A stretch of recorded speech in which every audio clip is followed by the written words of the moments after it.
everyone. Namaskar.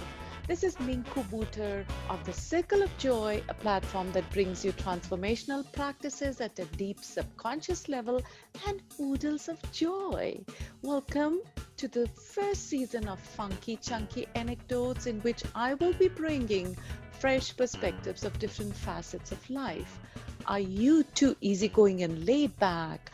Then stop being an easy OC and relearn, rewire, and reboot with me every Tuesday. This week's word, FREONDLUFU, meaning love, friendship, intimacy. I love you, being in love and feeling love and falling in love. Such great highs, right? What about idealistic love? All of us have gone through it. Those chemicals in your brain, just seeing your beloved can make your heart race, your legs weak, and your face flushed. What a potent mix. How can I not mention those excessively indulged bubblegum, Bollywood romances, those mushy, the riverside and the moon running around in trees in Switzerland?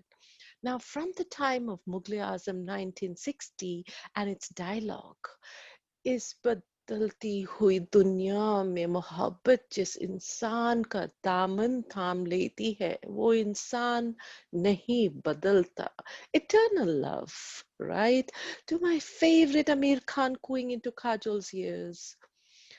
हमसे दूर जाओगे कैसे, दिल से हमें भुलाओगे कैसे, हम वो खुशबू है जो सांसों में बसते हैं, खुद की सांसों को रोक पाओगे कैसे.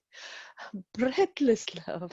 Now, George Burns would wrap all my English dialogues in just one sentence. Love is a lot like backache. It doesn't show up on x-rays, but you know it's there. I visited Shakespeare's birth town, Stratford upon Avon, a few years ago, and I must say, there's such a FREONDLUFU intimate twinge to that village, and his words ring in perpetuity in my ears. But were you in my arms, dear love, the happiness would take my breath away.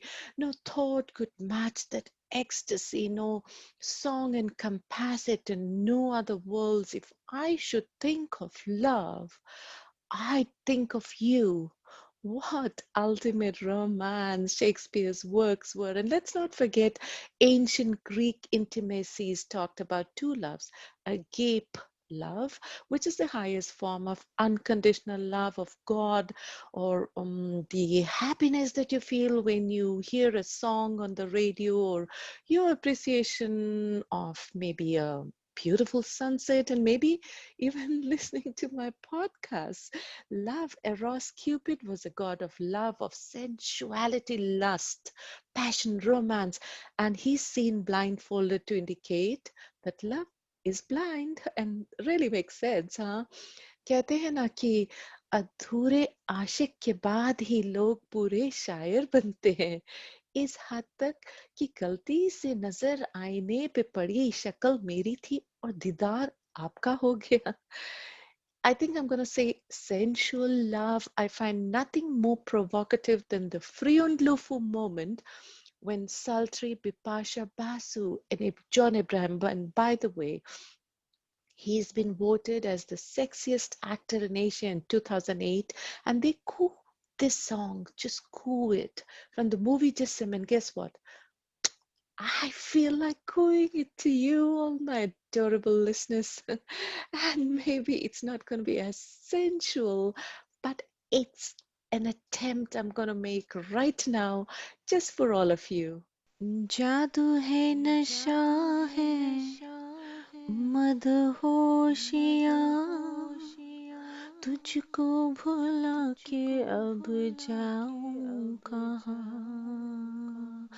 देखती है जिस तरह से तेरी नजरें मुझे मैं खुद को छुपाऊं कहाँ. Well, I tried, and I still stand by the fact that it's the most sensual song ever. Now, We are all looking to love and be loved, to connect to the heart and soul of another, irrespective of what sex we are.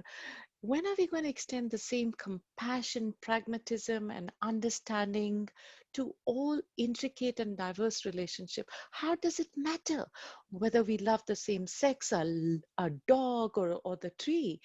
Look, either way, relationships, love, friendships, they have no guarantees. I can tell you that.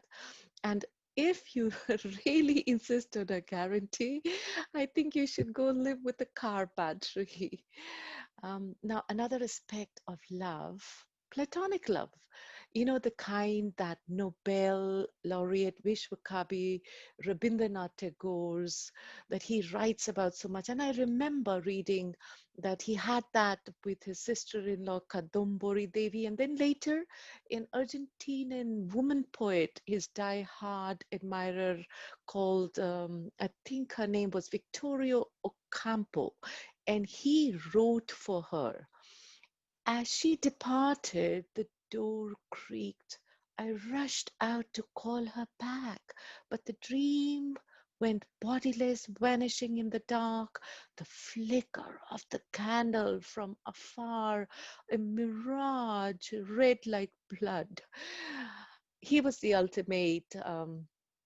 And I hope it's not an overdose for my listeners this time, but those of you who love romance are going to connect to this episode of mine this time.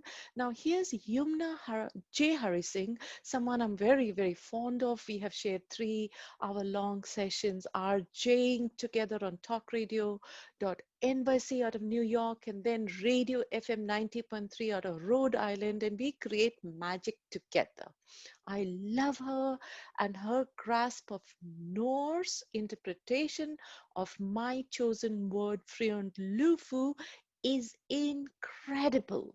And here she is. Hi, this is Yumna Hari Singh, and today my very good friend Minnku Buttar has given me the word friend lufu to talk about. It's an old Norse word, frond, containing conjugal love, and lufu, which expands it to platonic love. Without going into a discussion of the wife's lament and the Bosworth Toller Anglo Saxon Dictionary of 1868, let's use a word from contemporary culture that approximates it, with Gene Roddenberry's Tahila definition of friend, lover, brother from the Star Trek universe. There's always been a little bit of resistance to the idea of women being able to put together this rich spiritual friendship that we have so many experiences of in history with men.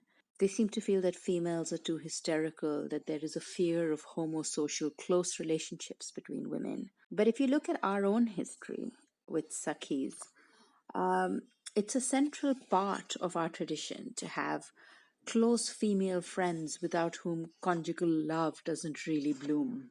And for me personally, there but for the grace of love go I have so many really, really good friends who are women who help keep us together. You know, it's conjugal love that propagates the world, but it's really spiritual love that helps in the growth of the spirit. I could cite several historical examples of women talking about friendship, demonstrating their profound learnings by quoting Ovid and Seneca and Demetrius and Cicero, who, talked about, among other things, that misfortune brings to light your two friends. But I think that platonic love is what makes the world go around rather than conjugal love, and that's my last word on the matter.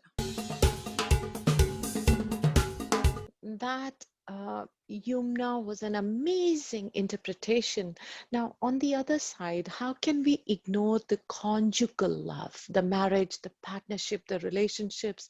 I remember Marilyn Monroe, she said something beautiful. The real lover is the man who can thrill you by kissing your forehead or smiling into your eyes or just staring into space. Can you imagine? And my $1 million question to a very special girl, Bia Sandhu Taneja. She's like a younger sister to me.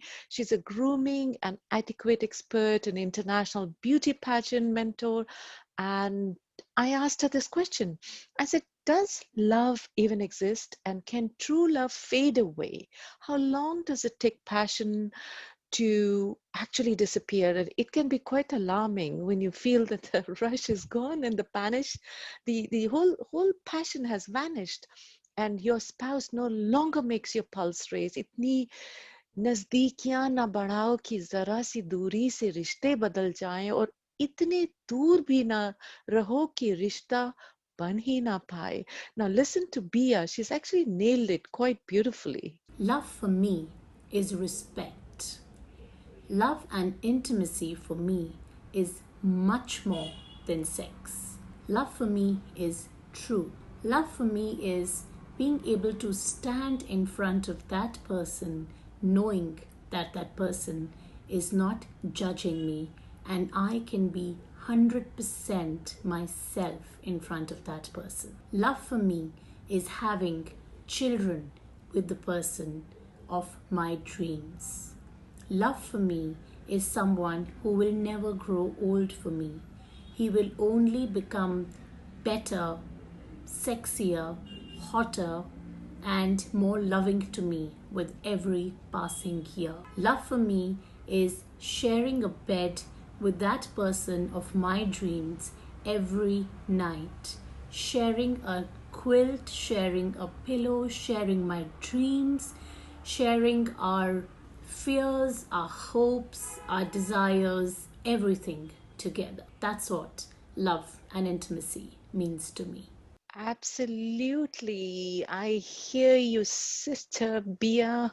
I also hear Carrie Bradshaw in Sex and the City talking about shelf life of love when she says some love stories aren't epic novels, some are short stories, but that doesn't make them any less filled with love.